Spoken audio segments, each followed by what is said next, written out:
Doctor Chinnamail Anji Reddy గారు ఉమ్మడి కరీంనగర్, ఆదిలాబాద్, మెదక్, నిజామాబాద్ పట్టభద్రుల బీజేపీ ఎమ్మెల్సీ అభ్యర్థిగా మీ మద్దతు కోరుతున్నారు. రెండు తెలుగు రాష్ట్రాల్లో మీ లేబర్ కావాలి అంటే ఎక్కడి నుంచి రావాలి? బీహార్ నుంచి రావాలి. బీహార్ వాళ్ళు వస్తే, యూపీ వాళ్ళు వస్తే తప్ప తెలంగాణ జిల్లాలో బత్తాయి తోటలో బత్తాయిలు కోస్తుడు ఉంటాడు. కన్స్ట్రక్షన్ వర్క్ జరగదు మీకు వాళ్ళు వస్తే తప్ప.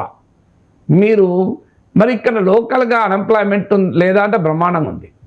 కానీ మరి ఎందుకు ఈ ఫిజికల్ వర్క్ చేయడం లేదు? మీరు ఏ హోటల్ కన్నా వెళ్ళండి, ఏ అపార్ట్మెంట్ కన్నా వెళ్ళండి, మీకు బీహార్ వాళ్ళు, ఒరిస్సా వాళ్ళు కనబడతారు సెక్యూరిటీ గార్డ్గా. తెలుగు వాళ్ళు ఉంటారు, ఉండరని అంటలేదు. బట్ ఒక ప్రిడామినెంట్గా బీహార్ వాళ్ళు, ఒరిస్సా వాళ్ళు కనబడతారు. మరి ఎందుకు కనబడతారు? దానికి కారణం ఏంది? బీహార్లో 200 రూపాయల పెన్షన్ ఉంది, మనకి ఇక్కడ 4000 రూపాయల పెన్షన్ ఉంది. ఉదాహరణ చెప్తున్నా. అందువల్ల మనం సంక్షేమ పథకాల పేరిట డబ్బులు పంచుతున్నారు. డబ్బులు పంచే వరకు ఏమవుతుందంటే మీ గ్రామాల్లో కూడా ఈ సమస్య వస్తుంది. మీకు ప్రొడక్టివిటీ లేబర్ దొరకడం లేదు గ్రామాల్లో కూడా. అందుకే దానివల్ల ఏమవుతుంది?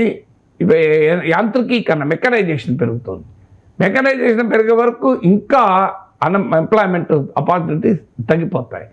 సో ఇవాళ ఉపాధి హామీ పనికి రమ్మన్నా కూడా వచ్చేదో 2 గంటలు 3 గంటలు అటు ఇటు పనిచేసినట్టు చేసిపోయి వెళ్ళిపోవడమే. సో దీనివల్ల ఏంటంటే లేబర్ ప్రొడక్టివిటీ దెబ్బతినడమే కాదు, లేబర్ కాస్ట్ కూడా పెరిగిపోతుంది. మీరు ఒకప్పుడు ఒక ప్రొడక్షన్లో లేబర్ కాస్ట్ యొక్క కాంపోనెంట్ చూడండి, ఇప్పుడు ప్రొడక్షన్లో లేబర్ కాంపోనెంట్ కాస్ట్ చూడండి, చాలా పెరిగిపోయింది.